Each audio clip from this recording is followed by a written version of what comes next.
पंतप्रधानांची कर्तव्य या मथळ्याखाली संविधानातील या तरतुदीवर चर्चा करायची आहे. त्यामध्ये प्रामुख्याने मथळा असा आहे की राष्ट्रपतीस माहिती पुरविणे इत्यादी बाबत पंतप्रधानांची कर्तव्ये. पहिला आहे समभाग 1 अनुच्छेद 78 चा. असं म्हणतो की संघ राज्याच्या कारभाराच्या प्रश्नासंबंधी मंत्री परिषदेचे सर्व निर्णय व विधी विधानाकरिता आलेले सर्व प्रस्ताव राष्ट्रपतीस कळवणे.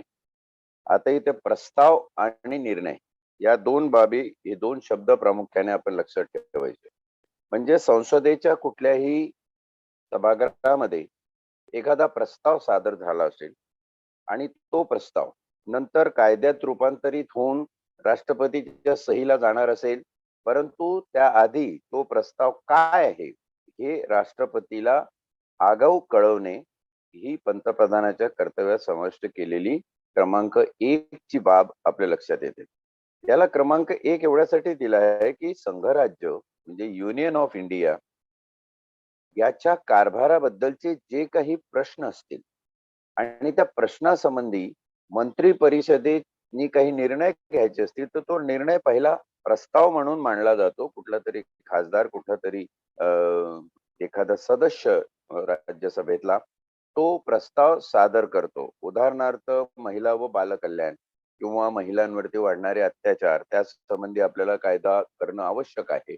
अशा प्रकारच्या बाबी जेव्हा जनप्रतिनिधी म्हणून संसदेच्या सदस्यांच्या लक्षात येतात, ते लोक त्या प्रकारचा डाटा उपलब्ध करून घेऊन त्यांच्या व्यक्तिगत किंवा कार्यालयीन मशिनरी मार्फत अशा प्रकारचे प्रस्ताव सादर करत असतात. तुम्ही बघा की शेतकऱ्यांची जी बिलं आहेत, शेतकऱ्यांच्या कायद्याचं जे पहिलं प्रारूप होतं ते असं प्रस्तावाच्या स्वरूपात सादर झालं. त्या सादर करते वेळी राष्ट्रपतीस कळवणे, त्यानंतर त्याच्यावर साधक बाधक चर्चा दोन्ही सभागृहामध्ये झाल्यावर त्याला कायद्याचं रूप देण्यासाठी जेव्हा राष्ट्रपतींची स्वाक्षरी लागत असते तेव्हा तो कायदा म्हणून राष्ट्रपतीच्या स्वाक्षरीसाठी जेव्हा समोर केला जातो तेव्हा राष्ट्रपतीला याची पूर्वकल्पना असावी की हा प्रस्ताव काय आहे, या प्रस्तावाची मूळ पीठिका काय आहे आणि कुठल्या समाजातल्या देशातल्या प्रश्नावरून हा प्रश्न निर्माण झाला आणि तो संघराज्याचा एक प्रश्न आहे, संघराज्याला भेडसावणारा प्रश्न आहे आणि त्याच्यावर आपल्याला काहीतरी उपाययोजना करायला पाहिजे. हा अभ्यास राष्ट्रपतींचा व्हावा, त्यासाठी आपल्याला ही तरतूद अतिशय महत्वाची आहे की काही होण्याआधी आपण राष्ट्रपतीला कळवतो. म्हणजे प्रस्ताव आलेले सगळे प्रस्ताव आणि त्या प्रस्तावावर नंतर मंत्रिमंडळाने काय निर्णय घेतलेले आहेत. हे मंत्रिमंडळ बाब या ठिकाणी आपण लक्षात घ्यायची आहे की एखादा प्रस्ताव जर लोकसभेमध्ये पारित झाला, त्यानंतर तो राज्यसभेमध्ये पारित झाला किंवा नाही झाला, जी काही परिस्थिती असेल ती, त्या परिस्थितीनुरूप जेव्हा केंद्रीय मंत्रिमंडळाच्या बैठकीत या सगळ्या गोष्टी चर्चेला जातात, त्यावरून ती चर्चा काय झाली, त्या चर्चेमध्ये काय फलश्रुती मिळाली, काय फलद्रुपता आपल्याला प्राप्त झाली, ते करून त्याचा फायनल मसुदा आपण निर्णय म्हणजे फायनल मसुदा म्हणजे हा केंद्रीय मंत्रिमंडळाचा निर्णय, तो निर्णय राष्ट्रपतींना आपण कळवायचा असतो. हे घटनात्मक बंधन मंत्रिमंडळावर आणि मंत्रिमंडळाचा प्रमुख या नात्याने पंतप्रधानांवर आहे. राष्ट्रपती समोर जर असा एखादा निर्णय किंवा एखादा कायदा केला की आम्ही हा कायदा अशा अशा प्रकारे प्रस्ताव आला होता, त्याच्यावरून पारित करून असा निर्णय घेतला आणि हा मंत्रिमंडळाचा निर्णय आहे म्हणून सबमिट केला, तर राष्ट्रपती त्याच्यावर प्रश्न उपस्थित करू शकतात की घटनेच्या अनुच्छेद 78 मध्ये जेव्हा समभाग 1 मध्ये असं म्हटलेलं आहे की प्रस्तावाच्या पायरीवरच, प्रस्तावाच्या स्टेजवरच हा मसुदा माझ्याकडे यायला हवा होता, तो तुम्ही का पाठवला नाही, डायरेक्ट निर्णय का पाठवला. तर मग त्यावेळी ती एक त्रुटी समजून त्याची पूर्तता ही मंत्रिमंडळाला करून घ्यायची असते आणि त्याप्रमाणे पंतप्रधान हे राष्ट्रपतीला निर्णय काय कशावरून झाला, कुठल्या प्रस्तावावरून झाला हे अवगत करण्यासाठी आपला रिपोर्ट पाठवतात. म्हणजे अशा प्रकारे राष्ट्रपतीचे एक प्रकारे नियंत्रण हे संसदेच्या कामकाजावर कसं असेल, तर संसदेच्या कामकाजावर जे राष्ट्रपतीचं नियंत्रण आहे ते या पद्धतीनं असणार आहे. आता याच्यामध्ये विधी विधानाकरिता हा एक शब्द महत्वाचा आहे. म्हणजे प्रस्ताव आणि निर्णय हे दोन शब्द जे आपण बघितले. तिसरा महत्वाचा शब्द आहे विधी विधानाकरिता. म्हणजे असे कुठलेही प्रस्ताव, कुठलेही कागदपत्र उठसूट आले, धरले, मंत्रिमंडळाने बघितले आणि राष्ट्रपतींना कळवले असं नाही. तर ज्या प्रस्तावाचं रूपांतर विधी विधान म्हणजे लेजिस्लेटिव्ह लॉज कायद्यामध्ये होणार आहे, ज्याचा संबंध थेट देशात निर्माण होणाऱ्या कायद्याशी आहे, म्हणजे आता असलेल्या कायद्याशी आहे, त्याच्यामध्ये दुरुस्तीच्या स्वरूपात आहे की नवीन कायदा निर्मितीच्या संदर्भात आहे, त्याला आपण विधी विधान म्हटलेलं आहे. विधी म्हणजे कायदा आणि विधान म्हणजे कायद्याचा मसुदा, असं विधी विधान. इतर सगळे निर्णय प्रस्ताव असतील ते मंत्रिमंडळ त्यांच्या मर्जीप्रमाणे राष्ट्रपतींना पाठवू शकतात, परंतु विधी विधानाचे जे प्रस्ताव आणि जे निर्णय आहेत ते मात्र अटकून न चुकता अनुच्छेद 78च्या अनुषंगाने आपल्याला राष्ट्रपतीकडे पाठवणे क्रमप्राप्त आहे आणि ही प्राथमिक जबाबदारी पंतप्रधान या पदाची केलेली आहे. म्हणजे या ठिकाणी तुम्हाला राष्ट्रपतींना काहीच पॉवर नाही, राष्ट्रपतींना काहीच अधिकार नाही, राष्ट्रपती नुसतं रबर स्टॅम्प आहे हे जे म्हणणं आहे एका बाजूला, ते जरी निर्विवाद खरं असलं तरी त्याची पूर्वपीठिका ही आहे. म्हणजे असं नाही की त्यांना बिलकुल अंधारात ठेवून सगळ्या गोष्टी मंत्रिमंडळ करून टाकतात, रातोरात निर्णय घेऊन मग सकाळी पहाटे उठून राष्ट्रपतींच्या सहीसाठी देऊ शकतं, असं नाहीये. याप्रमाणे त्यांना प्रस्ताव आणि निर्णय विधी विधान संबंधाने कळवणं हे मंत्रिमंडळाचं आणि मंत्रिमंडळ प्रमुख म्हणून या नात्याने पंतप्रधानांचं आद्य कर्तव्य मानलं गेलेलं आहे.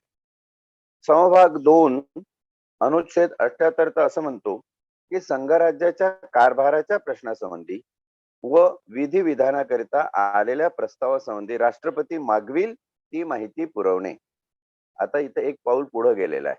राष्ट्रपतीची कार्यकक्षा ही विस्तृत करणारं हे दुसरं समभाग अनुच्छेद 78 मध्ये आपल्याला पाहायला मिळतं की संघराज्याच्या कारभाराच्या प्रश्नासंबंधी आणि विधिविधानासंबंधी असलेल्या प्रस्तावाबाबत राष्ट्रपतींनी मागविल ती सगळी माहिती पुरवणे. म्हणजे एखादा प्रस्ताव जर राष्ट्रपतीच्या निदर्शनास मंत्रिमंडळाने पंतप्रधानाच्या हस्ते पाठवला असेल तर त्या प्रस्तावावर संबंधित माहिती, म्हणजे एखादा कायदा बदलायचा आहे, त्यांवर अत्याचार होतात आहे तेव्हा 376 जबरी संभोग व गुन्हे आणि शिक्षा या इंडियन पिनल कोड मधल्या कलमामध्ये काही बदल करायचे आहे, असा प्रस्ताव आला आणि तो प्रस्ताव पाठवला, तर त्या अनुषंगाने काही सांख्यिक, काही स्टॅटिस्टिकल इन्फॉर्मेशन जी उपलब्ध असेल किंवा ज्यावरून राष्ट्रपतींना तो प्रस्ताव समजून घेण्यास मदत होईल की हा प्रस्ताव नेमका कशामुळे आलेला आहे.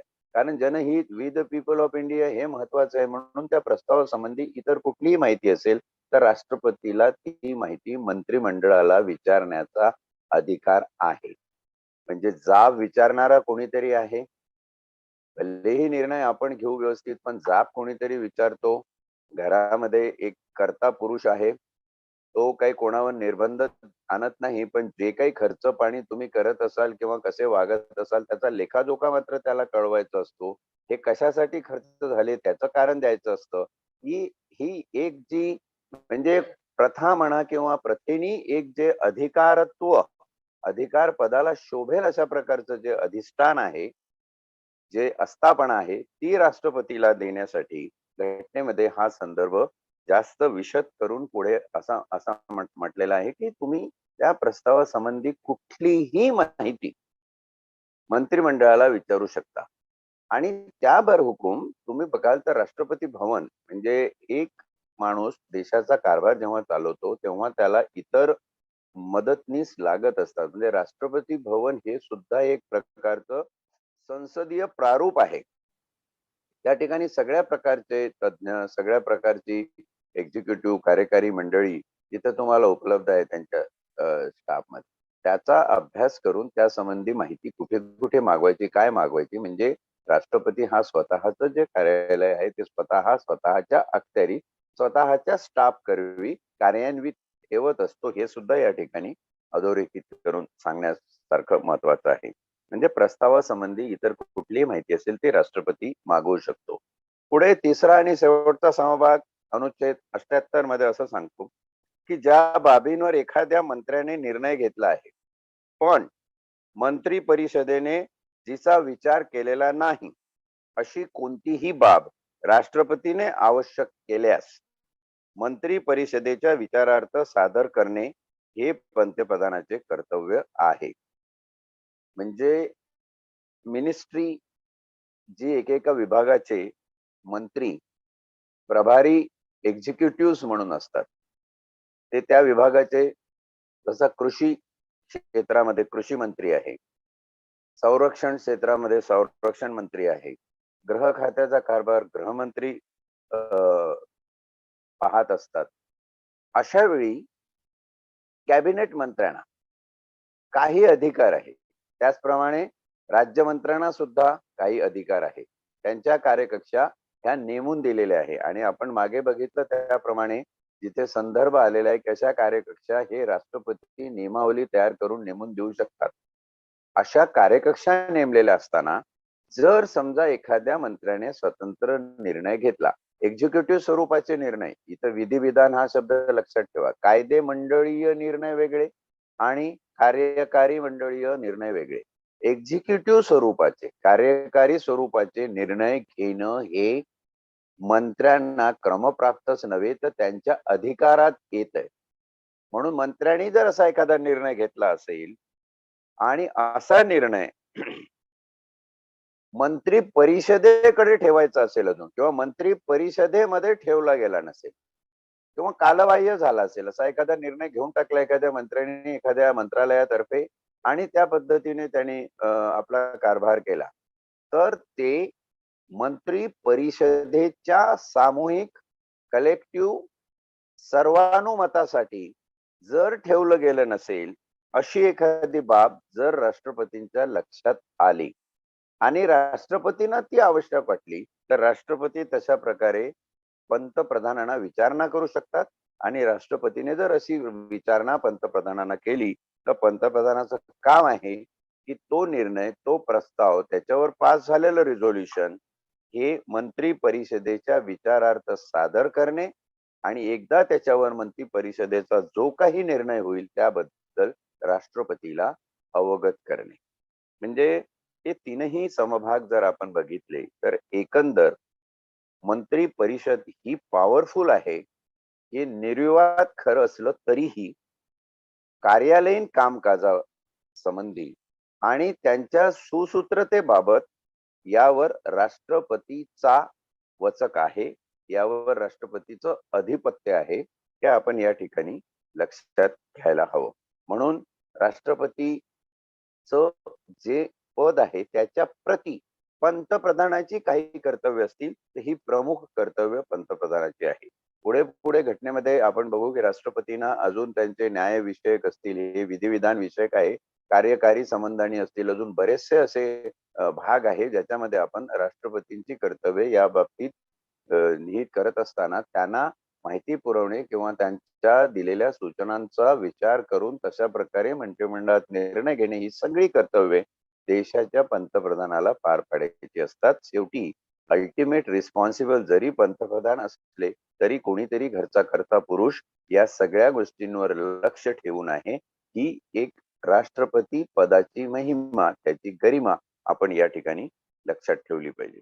आधी 79 जे अनुच्छेद आहे 79 त्याच्यामध्ये संसदेची रचना विषद केलेली आहे. संसदेची रचना सांगताना एकाच वाक्यात त्याचा परामर्श घेतलेला आहे की संसदेची रचना म्हणजे भारतासाठी संघ राज्यासाठी एक संसद असेल, केंद्रीय युनियन ऑफ इंडियासाठी एक संसद असेल आणि या संसदेचे 2 सभागृह असतील, एक राज्यसभा आणि एक लोकसभा. त्यामध्ये राज्यसभा ही वरिष्ठ सभागृह म्हणून संबोधलं जाईल आणि लोकसभा ही लोकांचं सभागृह हे कनिष्ठ सभागृह म्हणून संबोधलं जाईल. जसं आपण बघितलं 78 मध्ये की राष्ट्रपती हा ज्ञानी, विद्वान, घरचा कर्ता असं एक पद असल्याचं आपल्याला त्या 78च्या सगळ्या विवेचनावरून लक्षात येतं. त्याचप्रमाणे संसद चालवण्यासाठी जी 2 सभागृह आहे त्याच्यातले एक वरिष्ठ आणि एक कनिष्ठ अशा प्रकारे ठेवलेलं आहे, की वरिष्ठ सभागृह हे कनिष्ठ सभागृह जे जे काही काम करेल त्याच्यावर नुसतं लक्ष ठेवणार नाही, तर त्या कामाचा अभ्यास तेही करतील आणि त्याला अंतिम मंजुरी हे ते देतील. म्हणजे कर्त्याची एक भूमिका परत राज्यसभेकडे आलेली आहे. म्हणून राज्यसभा आणि लोकसभा याचा संयुक्त संसद म्हणून आपण जेव्हा विचार करतो, तेव्हा आपल्याला राज्यसभा हे वरिष्ठ सभागृह आहे आणि त्याच्या अंडर लोकसभा हे कनिष्ठ सभागृह नमूद करून ठेवलेलं आहे. हे आपल्याला वरिष्ठ सभागृहाची रचना बघत असताना लक्षात येईल, की ती रचना कशा प्रकारची झालेली आहे. या रचनेचं वैशिष्ट्य आपल्या लक्षात येतं ते असं, की या सभागृहामध्ये जे लोक निवडले जातात त्यांची जी निवड होते ती लोकसभेतल्या सभासदांसारखी होत नाही. लोकसभेतले सभासद हे डायरेक्ट इलेक्शननी निवडणुकीच्या मतदारसंघांमध्ये जे मतदारसंघ विभागून दिलेले आहे त्या मतदारसंघाची रचना ही लोकसंख्येवरती आधारित अशी रचना आहे. आणि तिथून जेव्हा हे लोक निवडून येतात, ते निवडून आलेले लोक मग आपलं प्रतिनिधित्व सिद्ध करण्यासाठी, समजा 10 लोक निवडून आले, तर ते सांगतात की आमच्या 10 लोकांचं प्रतिनिधित्व हे 2 वरिष्ठ लोक राज्यसभेमध्ये करतील. अशा रीतीने राज्यसभेची निर्मिती होते. राज्यसभेचे सदस्य हे डायरेक्ट मतदान करून निवडून येत नाहीत. तर जे निर्वाचन गण निर्वाचन गण कॉलेज ऑफ इलेक्टोरेट तयार होतं. ते कॉलेज ऑफ इलेक्टोरेट लोकसभेच्या पक्षनिहाय खासदार संख्येवरून याची संख्या निर्धारित करीत असतं. पण ही संख्या निर्धारित करीत असताना त्यावर जी काही बंधनं आहेत ती बंधनं आपण या अनुच्छेद 80 मध्ये राज्यसभेची रचना या मतळ्याखाली पाहणार आहोत. राज्यसभा खंड 3च्या तरतुदीनुसार राष्ट्रपतीने नामनिर्देशित करावयाचे 12 सदस्य. म्हणजे खाली खंड 3 त्याचा एक उपभाग 1 चा उपखंड आहे, तो आपण वाचणार आहोत. थोडक्यात याचा अर्थ असा की राष्ट्रपतीने नामनिर्देशित करावयाचे 12 सदस्य, 12 जण राष्ट्रपती नामनिर्देशित करेल. ते 12 जण कोण असतील ते आपण खाली बघू. त्याशिवाय या 12 जणांशिवाय राज्याचे व संघ राज्य क्षेत्राचे म्हणजे युनियन टेरिटरी, संघ राज्य क्षेत्र व राज्य म्हणजे आपली जेवढी काही स्टेट्स आहे 29 भारतामध्ये, ती राज्य आणि संघ राज्य म्हणजे बाकीची युनियन टेरिटरीज, केंद्र शासित प्रदेश, यांचे सगळ्यांचे मिळून 238 पेक्षा अधिक नसतील इतके प्रतिनिधी. म्हणजे जास्तीत जास्त 238 एवढी आणि अधिक 12 अशी संख्या 250 ज्याला आपण म्हणू, ही राज्यसभेची निर्धारित करण्यात आलेली आहे घटनेप्रमाणे. 238 पेक्षा अधिक नसतील इतके प्रतिनिधी, यांना प्रतिनिधी संबोधलेलं आहे, यांची मिळून बनलेली असेल. आता हे कोणाचे प्रतिनिधी आहे त्याचाही आपण विचार पुढे करणार आहोत. राज्यांच्या व संघ राज्य क्षेत्रांच्या प्रतिनिधीद्वारे भरावयाच्या राज्यसभेतील जागांची वाटणी 4थ्या अनुसूचित अंतर्भूत असलेल्या त्या संबंधीच्या तरतुदीनुसार होईल. त्या संबंधीच्या तरतुदींच्या अनुसार होईल. आता 4थी अनुसूची, 4th शेड्यूल जर घटनेमधलं बघितलं तर या 4th शेड्यूल मध्ये तज्ञ कमिटी, ज्याला पार्लमेंटरी कमिटी आपण म्हणतो, त्यांनी दिलेल्या निकषानुसार प्रत्येक राज्याला राज्यसभेवर जे प्रतिनिधी पाठवायचे असते त्याची संख्या आकड्यांमध्ये दिलेली आहे.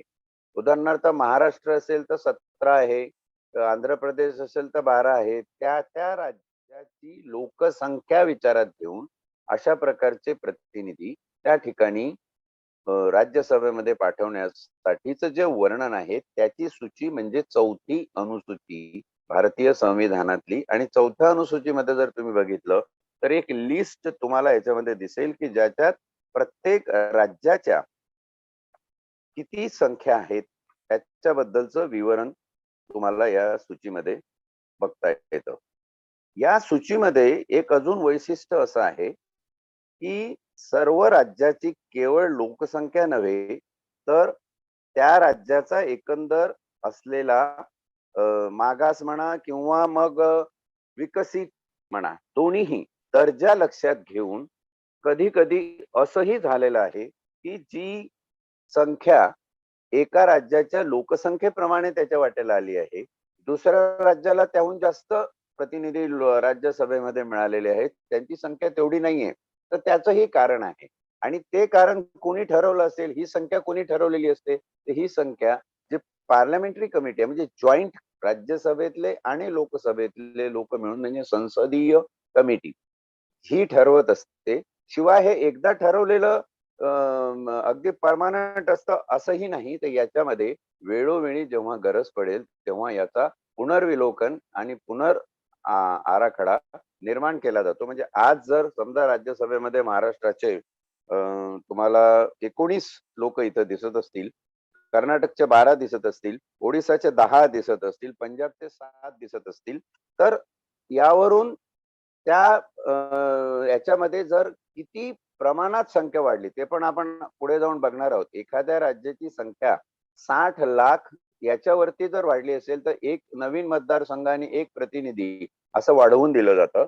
तर लोकसंख्येची वाढ त्याबरोबर आपली जी जनगणना होते, सगळे फॅक्टर्स आपसामध्ये लिंक आहे. म्हणजे लोकशाहीची रचना, लोकशाहीचे तत्व आपण लोकांचं राज्य आणि we the people of India, लोकांसाठी लोकांनी निर्माण केलेलं वगैरे वगैरे हे जे बघितलंय ना, ते एक प्रस्तावित किंवा प्रस्तावनेमधलं एक असं ब्रॉड कन्सेप्ट, ठळक वैशिष्ट्य म्हणून आहे. पण त्या वैशिष्ट्यावर हुकूम जी रचना निर्माण झालेली आहे, ती रचना कशी आहे हेही बघितल्यानंतर आपल्या लक्षात येतं, की या ठिकाणी प्रत्येकाला एक प्रतिनिधित्व, प्रत्येकाच्या मतांचं प्रतिबिंब हे लोकशाहीमध्ये पडलं पाहिजे. त्या प्रकारची ही रचना आपल्याला या ठिकाणी बघायला मिळते. अनुच्छेद 4 जो आहे तो आंध्र प्रदेश पासून सुरू होतो. 18, आसाम 7, बिहार 16, झारखंड 6 अशा प्रकारचं हे सगळं वर्णन तुम्हाला या अनुच्छेदामध्ये बघायला मिळतं. राजस्थान 10, उत्तर प्रदेश 31, सगळ्यात जास्त संख्या उत्तर प्रदेशामध्ये आहे. कारण उत्तर प्रदेशामध्ये खासदारांची संख्या जास्त आहे. त्याप्रमाणे हे संख्याबळ दिलेलं आहे. आणि असे लोक हे निर्वाचन गण म्हणजे कॉलेज ऑफ इलेक्टोरेट यांच्या मार्फतीने निवडून येऊन, जसं आता जम्मू काश्मीरमध्ये 4 आहे, नागालँडमध्ये 1च आहे, हिमाचल प्रदेश मध्ये 3 आहेत, मणिपूर 1 आहे, त्रिपुरा 1 आहे, मेघालय 1 आहे, सिक्कीम 1 आहे, मिझोराम 1 आहे, अरुणाचल प्रदेश 1 आहे, दिल्ली 3 आहे आणि पांडिचेरी 1 आहे. इथं आता काही काही ठिकाणी ही राज्य एवढी छोटी आहे की त्यांच्या वाट्याला लोकसंख्येच्या आणि एकंदर लावलेल्या निकषावरून एकही सभासद येणार नाही. पण तरीही कमीत कमी एक रिप्रेझेंटेटिव्ह एका राज्याचा किंवा केंद्रशासित प्रदेशाचा हा राज्यसभेमध्ये असला पाहिजे, याचा विचार करून ही 4थी अनुसूची निर्माण झालेली आहे. आणि म्हणून इथं उपखंड 2 मध्ये म्हटलेलं आहे की राज्याच्या व संघ राज्य क्षेत्रांच्या प्रतिनिधीद्वारे भरावयाच्या राज्यसभेची जागांची वाटणी 4थ्या अनुसूचीत अंतर्भूत असलेल्या त्या संबंधीच्या तरतुदीच्या अनुसार होईल. आणि 4थी अनुसूची कशी निर्माण होईल तर ते वेळोवेळी घेतलेल्या आढाव्यानुसार संसदीय कमिटी हे ठरवत असते.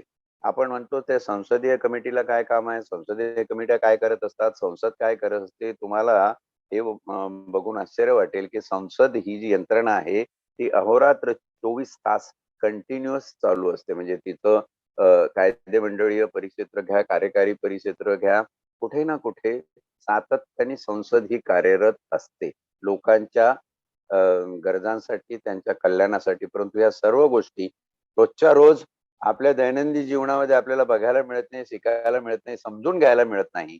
आपल्याला फक्त संसदेमध्ये असा कायदा पारित झाला, संसदीय कमिटी अशी स्थापन झाली, ती कमिटी याचा आढावा घेणार आहे, त्याचा निर्णय घेणार आहे, एवढंच फक्त समजलं जातं. पण हे कसं कळतं ते आपण पाहण्यासाठी हे खरं तर संविधानाचं पारायण आपण ठेवलेलं आहे. लहान लहान का बाबी असे ना, छोट्या छोट्या गोष्टी आहेत, या नाही समजलं तरी काही फरक पडत नाही. परंतु जर समजलं तर आपल्याला आपल्या लोकशाहीचं सौंदर्य लक्षात येईल की प्रत्येक गोष्ट ही मोजून मापून जोखून केलेली आहे.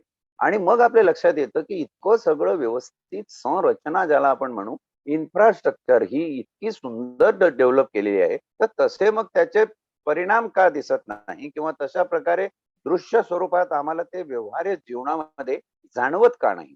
असं जेव्हा आपल्या लक्षात येतं, तेव्हा आपल्याला खरं तर पहिल्यांदा आपल्या घटनेचं कौतुक डोळ्यासमोर येतं आणि दुसरं ही घटना याला कुठे सुरुंग बसलेले आहे का? कोण राज्यसभेत गेलेले आहे? ते लोक कोण आहेत? ते कुठल्या पक्षाचे आहेत? ते कुठल्या पक्षाने त्यांना प्रस्तावित करून पाठवलेलं आहे, शिफारस करून पाठवलेलं आहे? ती शिफारस कशा प्रकारची असते?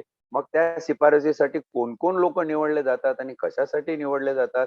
ते खरंच त्या क्षेत्रातले खरे मातब्बर, अनुभवी, ज्ञानी, विद्वान लोक असतातच का? वगैरे, वगैरे हे सगळे प्रश्न जर तुमच्या मनात निर्माण व्हायचं असेल, तर मला वाटतं आपण ही संरचना एकदा समजून घेऊया आणि मग त्याचं दृश्य व्यवहार्य स्वरूप का आहे तसं नाही, हेही आपल्या लक्षात येईल.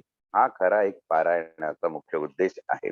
पुढे समभाग 3 अनुच्छेद 80 चा राज्यसभेच्या रचनेचा असं म्हणतो, की खंड 1 चा उपखंड क ज्याचा उल्लेख पहिल्या याच्यामध्ये आलेला आहे, की खंड 3 च्या तरतुदीनुसार राष्ट्रपतीने नामनिर्देश करायचे 12 सदस्य. याच्याशी संबंधित हा समभाग 3 आहे.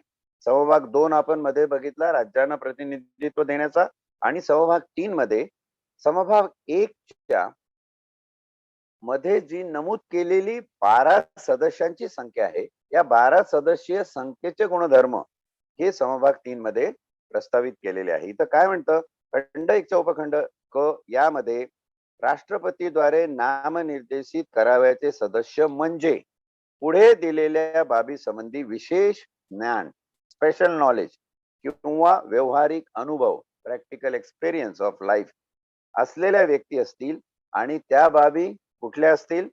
पहिली आहे वाङ्मय, लिटरेचर. दुसरा आहे शास्त्र. तिसरा आहे कला व चौथा आहे समाजसेवा. आपण एखाद्याला जेव्हा शास्त्र म्हणतो, कुठल्या गोष्टीला शास्त्र म्हणायचं याचंही तंत्र तज्ञांकडे उपलब्ध आहे. आपण जसं म्हटलं की कौटिल्याचं अर्थशास्त्र, त्याला अर्थशास्त्र म्हटलेलं आहे. शास्त्र का म्हटलेलं आहे, की त्याच्यामध्ये शाश्वत मूल्य प्रस्तावित करून जगण्याचे जे सिद्धांत आहे ते विशद केलेले आहेत आणि हे सिद्धांत केवळ तकलादू स्वरूपाचे एका कालखंडापुरते एका प्रकारच्या मानवी समूहाला लागू आहेत असं नाही, तर हे सदा सर्व काळ सर्व प्रकारच्या मानवी समूहांना उपयुक्त पडेल असे शाश्वत सिद्धांत आहे. जसं मनुष्य प्राणी जगतो, तो जन्माला येतो, त्याचं भरण पोषण पालन होतं, त्याचा मृत्यू होतो, परत त्यांची पिढी जगत असते. ही जी एक विश्वाची शाश्वत मूल्य आहे, त्या शाश्वत मूल्याला धरून मानवाचं व्यवहार्य जीवन कसं विकसित होऊ शकेल याच्याबद्दलची रचना, ज्याला आपण शास्त्र म्हणूया. शास्त्राची व्याख्या अनेक प्रकारे विद्वान लोक करतील, त्याच्यावर भाष्यही खूप प्रकारे होऊ शकेल, परंतु खरं शास्त्र हे काय आहे, तर तुमच्या मानवी जीवनाला आवश्यक असलेली शाश्वत मूल्ये सिद्धांत स्वरूपात जेव्हा मांडली जातात, त्याला आपण शास्त्र म्हणतो. कुठलंही तुम्ही पुस्तक घ्या किंवा जुने संदर्भ, विज्ञान कोश असेल, साहित्य कोश असेल, वाङ्मय कोश असेल, त्याच्यामध्ये तुम्हाला शास्त्र या शब्दाची व्याख्या बघायला मिळेल. शास्त्र म्हणजे शाश्वत मूल्यापासून सुरू होणारं जीवनाचं अस्त्र असं म्हटलं तरीही चालतं. एक अस्त्र म्हणून ते आपल्या जीवनामध्ये काम करतं. शस्त्र नसतं. शास्त्र हे शस्त्र नसतं. पण आता धार्मिक परंपरेप्रमाणे आणि आध्यात्मिक परंपरेला फाटा देऊन आपण शास्त्राची शस्त्र केलेली आहेत. शास्त्र हे शस्त्र नसतं. शस्त्र हे त्याच्यातून निर्माण करणारे जी काही भूमिका असते, तो भाग वेगळा आपण सोडून देऊया. पण शास्त्र हे निखालसपणे आपल्या जीवनाला लागणारी शाश्वत मूल्य, एक अस्त्र, तुम्हाला एक साधन, तुमचं एक ध्येय निश्चित करून देणारे सिद्धांत असतात, त्याला आपण शास्त्र म्हणतो. अशा शास्त्रांमध्ये जे लोक पारंगत आहेत, या शास्त्रांबद्दल ज्यांना माहिती आहे, या शास्त्रांचा ज्याने यथासांग अभ्यास केला आहे, किंबहुना काही प्रमाणात नवीन शास्त्र त्याच्यातून निर्माण केलेली आहेत. म्हणजे तुम्ही फुल्यांचा विचार केला तर फुल्यांनी केवळ शिक्षणाचा विचार करून लोक शिक्षित झाले पाहिजे असं नाही, ते एक शिक्षण शास्त्र म्हणून समोर आणलेलं आहे. आंबेडकरांनी जेव्हा अर्थशास्त्री म्हणून आंबेडकरांचा विचार करतो तेव्हा problem of rupees and caste system in India हे जे त्यांचे गाजलेले प्रबंध आहेत ज्याच्यावर त्यांना डॉक्टरेट मिळाली लंडन स्कूल ऑफ इकॉनॉमिक्स आणि कोलंबिया युनिव्हर्सिटीमध्ये, तर ते शास्त्र आहे. त्या शास्त्राचा तुमच्या दैनंदिन व्यवहारिक जीवनामध्ये शाश्वत मूल्य म्हणून प्रभाव आहे आणि म्हणून त्याचा विचार आपण शास्त्र म्हणून करतो. तर शास्त्र हे लक्षात घ्या, ज्याच्याकडे शास्त्रीय नॉलेज आहे अशी माणसं त्या ठिकाणी गेली पाहिजे. म्हणजे शेवटी संसद चालवायची म्हणजे निवडून दिलेलेच लोक असते. बरं, गंमत अशी आहे की वाङ्मयशास्त्र, कला, समाजसेवा या क्षेत्रातली माणसं राजकारणात जातीलच किंवा राजकारणात जाऊन निवडणुकीच्या मार्गाने निवडून येतीलच, हुर हुर हुर करून सभाला लाखोंची गर्दी करून भाऊ आगे बढो हम तुम्हारे साथ है असं करणारे म्हणतीलच, असं नाहीये. तर ही लोक अभ्यासू असतात, ही लोक ज्ञानी असतात, आपल्या विद्वत्ता प्रचूर पद्धतीनं ते समाजाचा, देशाचा, माणसाच्या मानसिकतेचा, समाजाच्या मानसिकतेचा विचार एकाग्रतेने करत असतात आणि त्यातून काढून काही जीवन मूल्ये, जे शाश्वत सिद्धांताची जीवन मूल्य आहे ते आपल्याला देत असतात. म्हणून ही लोक रस्त्यावरून बोमा मारणाऱ्यांपैकी नसतात. हा बुद्धिजीवी वर्ग आहे आणि हा बुद्धिजीवी वर्ग वेगळ्या प्रकारे आपलं कार्य करत असतो, परंतु त्यांच्या कार्याचं अवलोकन, त्यांचा लाभ आपल्याला कसा होईल, तर अशी माणसं ही आपल्या राज्यसभेचे वरिष्ठ सभागृहाचे संसदेचे सदस्य केले पाहिजे. आणि म्हणून शास्त्र निपुण लोक निवडण्याचा अधिकार राष्ट्रपतींना आहे. अर्थात ही सगळी प्रोसेस जर बघितली तर मंत्रिमंडळ आणि पक्ष आणि त्यांच्या थ्रूच हे सगळं सगळं जातं. आपण संभाजी राजे जेव्हा राष्ट्रपतींनी नामनिर्देशित केले तेव्हा राष्ट्रपतीकडे डायरेक्ट काही संभाजी राजे उभे राहिले नाही, सांगितलं नाही. संभाजी राजेंच्या माहिती जी काही घेतली असेल, ज्या काही पक्षाने दिली असेल किंवा प्रत्येक पक्षाला जे काही बलाबल दिलेलं आहे की तुम्ही एवढे राज्यसभेवर तुमचे पाठवू शकता, लोकसभेमध्ये तुमची एवढी संख्या आहे म्हणून तुम्हाला तेवढी संख्या, त्याचंही प्रमाण आपण पुढे बघणार आहोत. त्या पद्धतीने राष्ट्रपती नामनिर्देशित करतात. राष्ट्रपती त्यांना त्या सदस्यांना तिथे राज्यसभेमध्ये नामनिर्देश करून स्थान देतात सदस्याचं. ते लोक शास्त्र या भागातले एक. दुसरं वाङ्मय. वाङ्मय आणि लिखाण म्हणजे साधं साहित्य आणि वाङ्मय याच्यामध्ये अनेकदा लोक प्रश्न विचारतात की कोणाला साहित्यिक म्हणायचं आणि कोणाला वाङ्मयकार म्हणायचं. तो वाङ्मय आणि साहित्य याच्यातला जर फरक आपण बघितला तर साहित्य हे कुठलंही असू शकतं.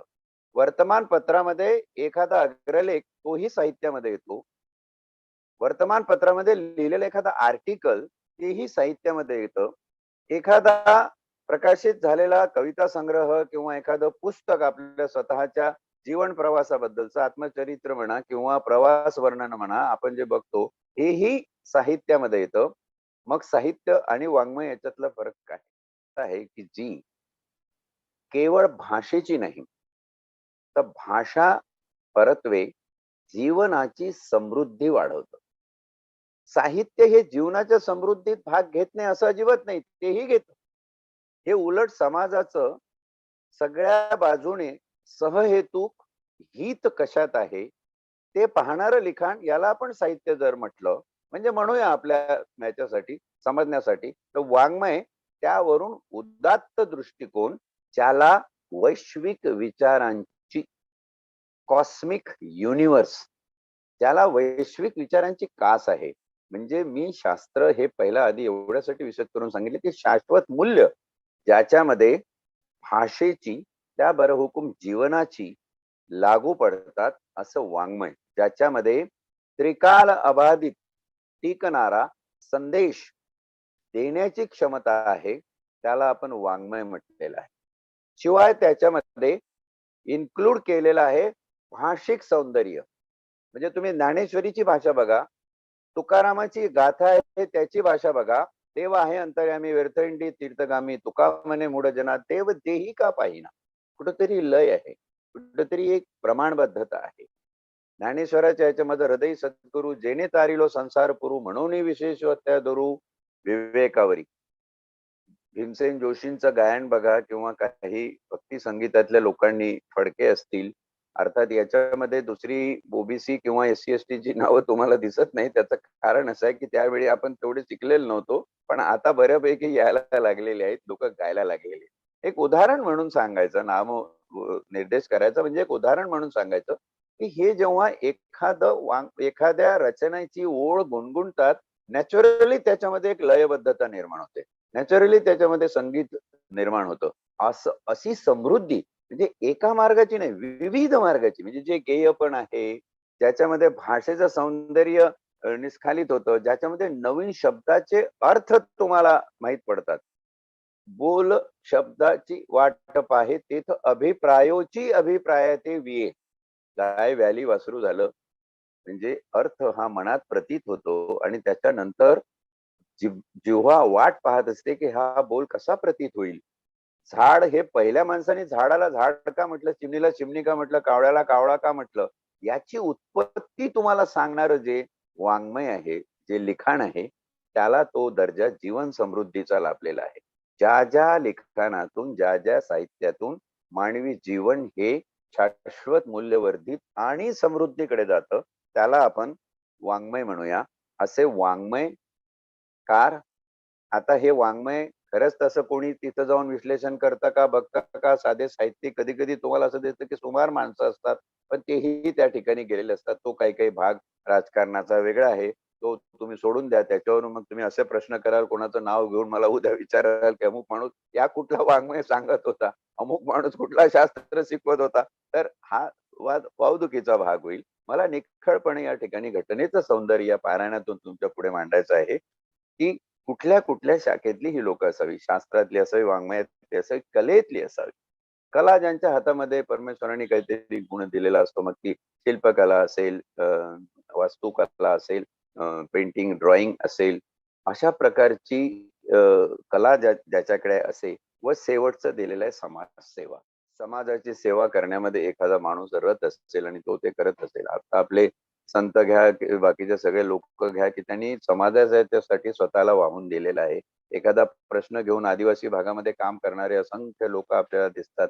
ही सगळी मंडळी हे कुठेतरी तत्व घेऊन जगत असतात आणि ह्यांच्या जगण्याच्या प्रवासातून येणाऱ्या पिढ्यांना एक प्रकारचं शाश्वत सिद्धांताचे संदेश जीवनाच्या विकासासाठी मिळत असतात. असे जे सगळे लोक आहे, हे सगळ्या लोकांचा समावेश त्याच्यामध्ये झाला पाहिजे आणि म्हणून वाङ्मय, शास्त्र, कला व समाजसेवा या 4 प्रमुख भागातले जे निपुण लोक असतील, त्याच्यातले जे खरे विद्वान असतील, ज्ञानी असतील, अशा लोकांना राष्ट्रपती राज्यसभेमध्ये 12 एवढ्या संख्येने नामनिर्देश देऊ शकतात. आता नवीन जे विस्टा हाऊस आपलं संसद भवन निर्माण होत आहे, त्याच्यामधली संसद संख्या साधारण 1100 ते 1200च्या घरात आहे. तर मला वाटतं हा 12 आकडा सुद्धा वाढेल, 100 पर्यंत जायला हरकत नाही. आणि भारताच्या ज्या विविध भागामध्ये विविध ज्ञानी विद्वान लोक आहेत, त्यांचंही प्रतिबिंब हे राजकारणामध्ये यावं. कारण शेवटी सगळी परिमाणं चलित करणारी शक्ती ही राजकीय शक्ती आहे. सामाजिक, आर्थिक, धार्मिक बाकी सगळ्या शक्तींचा आणि प्रांताचा विचार केला, तर ह्या सगळ्यांना चालना देऊन पुढे विकासाकडे नेणारी जर कुठली शक्ती असेल, तर ती राजकीय शक्ती आहे आणि राजकीय शक्तीचं अधिष्ठान आपण या घटनेमध्ये केलेलं आहे. म्हणून घटनेच्या पारायणामध्ये सांगताना हे नमूद केलं पाहिजे, की या ठिकाणी सर्वच प्रांतातल्या विद्वान आणि ज्ञानी लोकांचा समावेश आपण केलेला आहे. चौथा समभाग अनुच्छेद 80चा असं म्हणतो, की राज्यसभेतील प्रत्येक राज्याचे प्रतिनिधी व राज्याच्या विधानसभेच्या निवडून आलेल्या सदस्याकडून प्रमाणशीर प्रतिनिधित्व पद्धतीनुसार एकल संक्रमणीय मताद्वारे निवडून दिले जातील. प्रत्येक राज्यातून किती लोक राज्यसभेवर पाठवायचे आहे, त्या त्या राज्यातल्या विधानसभेत निवडून आलेले सदस्य म्हणजे एमएलए प्रमाणशीर प्रतिनिधित्व. त्या एमएलएचं प्रमाणशीर प्रतिनिधित्व कसं निर्धारित होतं?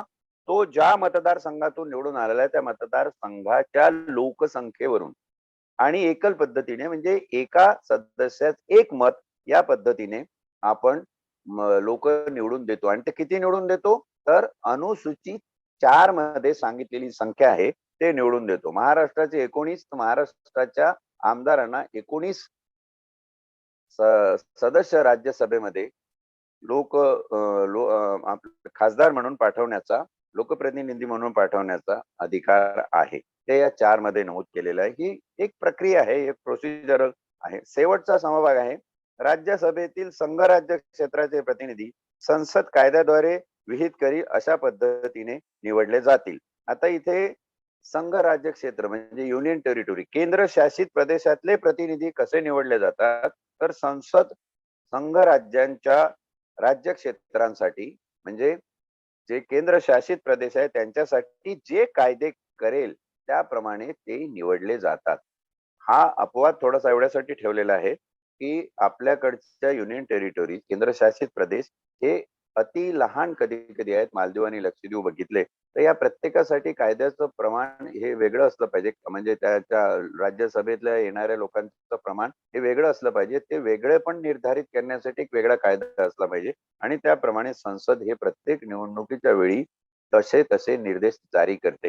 म्हणजे तुम्हाला इथं दिसेल, की समजा उद्या पांडिचेरी मधून जर राज्यसभेवर कोणी पाठवायचं असेल, तर त्या तिथल्या एम-एल-ए निवडून दिलेला हा जो सगळ्या राज्यांना लागणारा नियम आहे तो तिथे लागणार नाही. त्यावेळी संसद जो नियम करेल, संसद जो कायदा करेल, त्या कायद्याप्रमाणे तिथला प्रतिनिधी राज्यसभेवर निवडून दिला जाईल. तर अशा रीतीने आपण राज्यसभेची रचना या 80व्या अनुच्छेदामध्ये बघितलेली आहे. यावर निश्चितपणे जर काही प्रश्न असतील तर आपण उद्या त्याचा उहापोह करूया. पण मला वाटतं आज इथे वेळेची घंटा वाजल्यामुळं आपण इथे थांबलं पाहिजे.